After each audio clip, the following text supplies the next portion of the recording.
ममता ने अपने बेटे को पढ़ा लिखा कर बड़ा आदमी बनाया। अब वो शहर में अपने परिवार के साथ रहता है।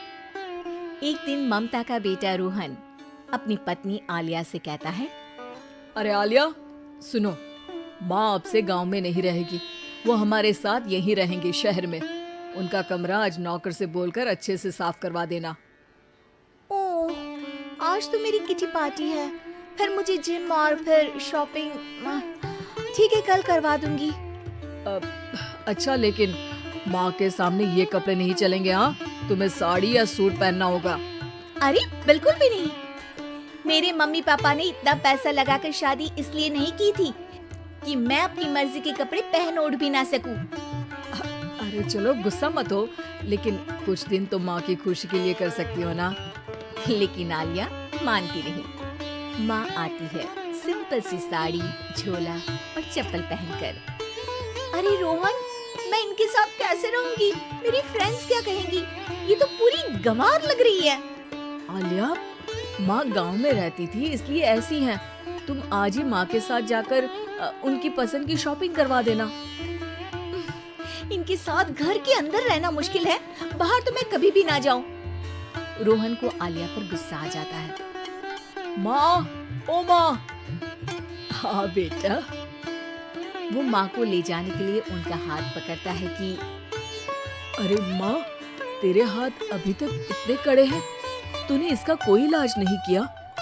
अरे बेटा, इसका कोई इलाज नहीं। वैसे भी मुझे कोई शर्म नहीं कि मेरे हाथ मुलायम नहीं है, क्योंकि इन्हीं हाथों से मेहनत कर मैंने तुझे बनाया है बेटा। अगले दिन, माँ, मैं ऑफिस जा रहा हूँ, कुछ लाना हो तो आलिया को बोलकर फोन करवा देना। रोहन के जाने के बाद, आप ना आज कमरे में ही रहिएगा, घर में पार्टी है, मेरी सहेलियां आ रही हैं, मैं उन लोगों के सामने आपको नहीं ला सकती हूँ। ठीक है बहू, लेकिन तुम कहो तो मैं कुछ खाने को बना दूं तुम लोगों की पार्टी के लिए। वो लोग सिर्फ कॉन्टिनेंटल या थाई फूड ही खाते हैं। कोई बात नहीं, कभी इंडियन खिलाने वाला कोई मिला नहीं होगा ना। मैं बनाकर कमरे में चली जाऊंगी। जैसे आपकी मर्जी। आलिया के घर उसकी दोस्त आती है, पार्टी होती है।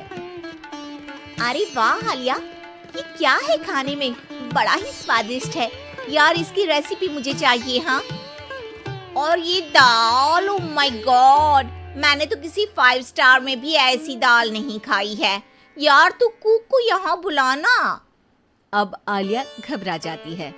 हाँ, हाँ, क्यों नहीं? माँ जी जरा बाहर आइए। आलिया की सास सिंपल सी साड़ी और गांव के अंदाज में आती है। अरे बहू, क्या हुआ? खाना पसंद नहीं आया क्या? बहू? अरे ये गांव से दिखने वाली औरत तुम्हें बहू क्यों बोल रही है? कौन है ये? वो हमारी नई नौकरानी है। सास बहू की बात सुनकर बहुत दुखी हो जाती है। वो सर झुकाकर जा ही रही होती है कि एक सहेली बोल पड़ती है। अरे कहाँ जा रही हैं माँ जी? वो उठकर उनके पैर छूती है। जीती रहो बेटा। क्या है ना, आपकी शक्ल बिल्कुल मेरी माँ जैसी है। पता है आलिया, मैं शहर पढ़ने आई और फिर शहरी हो गई, लेकिन मेरे माँ पापा तो आज भी गांव में रहते हैं, बिल्कुल इनके जैसे ही हैं। अब यहाँ बैठिए ना आंटी, आप सच में बड़ी खूबसूरत है और आपके हाथ का खाना तो लाजवाब है। काश ये मेरी सास होती। सभी सहेलियां सास को घेर कर बैठ जाती हैं और उनसे खाने की रेसिपी पूछ रही होती है कि तभी घर की बेल बजती है और रोहन आता है। अरे क्या बात है, आज आप लोग हमारे घर में? और ये लोग तो मुझे आलिया से ज्यादा माँ की सहेलियां लग रही हैं। क्या ये आपकी माँ है? लेकिन आलिया ने तो कहा कि ये उनकी नौकरानी है और इन्होंने भी नहीं बताया। वो नहीं बताएंगी, क्योंकि उनके लिए बच्चों की इज्जत और उनकी खुशी सबसे पहले है। मुझे माफ कर दो, मुझे इन्हें तुम लोगों से मिलवाने में शर्म आ रही थी कि तुम लोग क्या कहती। अरे अब तो हमें शर्म आ रही है कि तुम हम लोगों की सहेली हो।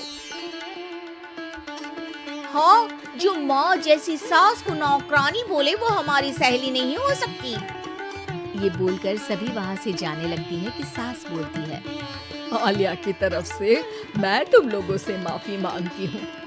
उसने जो कहा उसके लिए मैं उसे माफ करती हूँ।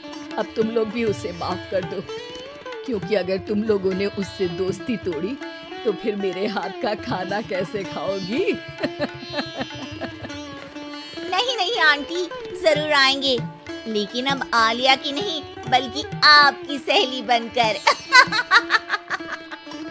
ऐसी ही रोचक मनोरंजक कहानियाँ देखने और सुनने के लिए हमारे वीडियो को लाइक करें, दोस्तों को शेयर करें तथा हमारे चैनल बचपन पैम्पर को सब्सक्राइब करें।